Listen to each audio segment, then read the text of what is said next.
Le 11 décembre 1956, le billet de 10 000 francs génie français type 1945 est remplacé par une autre coupure de même valeur, le 10 000 francs Bonaparte type 1955.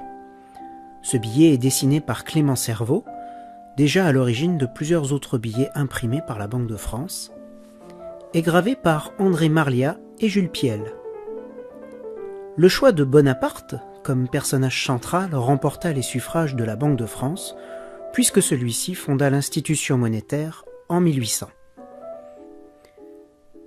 De nombreux portraits du général Bonaparte, puis du premier consul et enfin de l'empereur Napoléon Ier, ont été réalisés par des peintres aussi talentueux que David ou encore Ingres. Sur la coupure de 10 000 francs, au recto, à droite, on peut voir Napoléon Bonaparte dans son uniforme de premier consul, d'après un tableau inachevé de David, datant de 1797, et conservé aujourd'hui encore au musée du Louvre. En fond, à gauche, l'Arc de Triomphe de la place de l'Étoile, à Paris, qui a été construit dès 1806 sur ordre de Napoléon, mais dont la construction fut arrêtée lors de l'exil de l'empereur. Elle reprendra en 1832, à l'initiative de Louis-Philippe Ier, et s'achèvera en 1836, soit une quinzaine d'années après la mort de Napoléon Bonaparte à Sainte-Hélène. L'Arc de Triomphe de l'Étoile est inauguré le 29 juillet 1836 pour le 6e anniversaire des Trois Glorieuses. Au verso, à gauche, on retrouve le même portrait de Bonaparte, avec en fond, à droite, la cathédrale Saint-Louis des Invalides. L'Hôtel des Invalides est un monument parisien dont la construction fut ordonnée par Louis XIV par l'ordonnance du 24 février 1677 pour abriter les invalides de ses armées. Aujourd'hui, il accueille toujours des invalides, mais également plusieurs musées et une nécropole militaire. Le plan général de l'édifice religieux, imaginé par Jules Hardouin-Mansart, est simple. Une croix grecque inscrite dans un plan carré. Chacune des façades est composée de deux ordres superposés, soulignés par un porche surmonté d'un fronton triangulaire. L'église Saint-Louis des Invalides, conçue pour accueillir les pensionnaires de l'hôpital des Invalides, a été élevée au rang de cathédrale du diocèse catholique aux armées. Elle renferme le tombeau de Napoléon Bonaparte, qui fut inhumé le 15 décembre 1840, sous la monarchie de Juillet, dont les dirigeants cherchaient à rassembler les partisans de l'empereur défunt. Dans le même temps, était en effet achevé l'Arc de Triomphe de l'Étoile.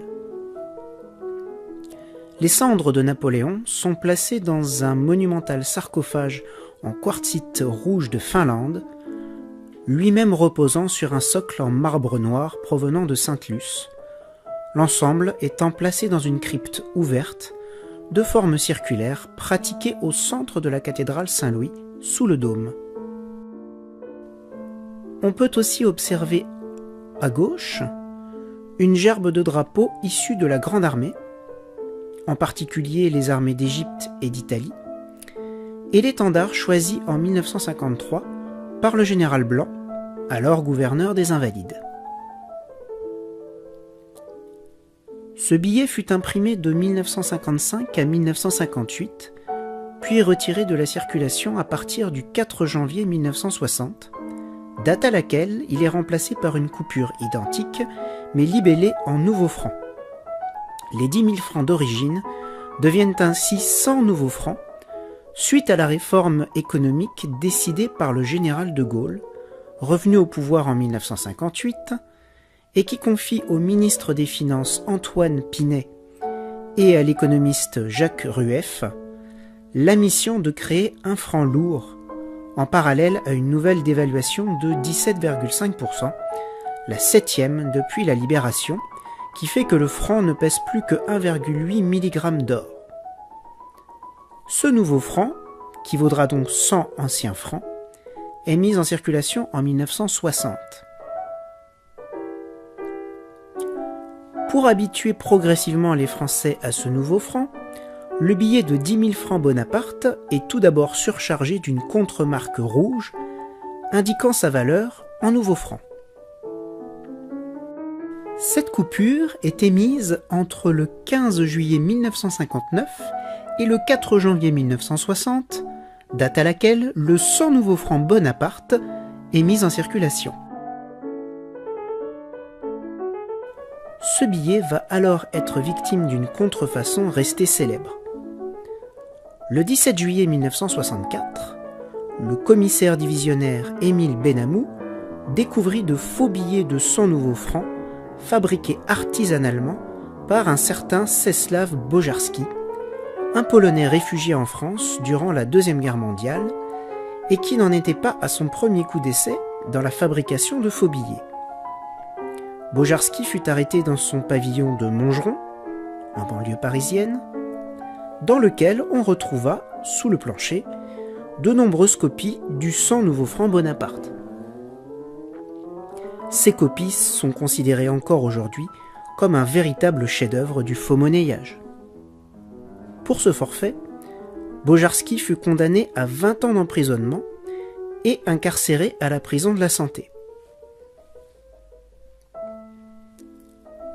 Imprimé de mars 1959 à avril 1964, la même année que l'affaire Bojarski, le 100 nouveaux francs Bonaparte cesse d'avoir cours légal le 30 avril 1971, remplacé par le 100 francs Corneille type 1964, une année décidément bien particulière dans l'histoire des billets de la Banque de France.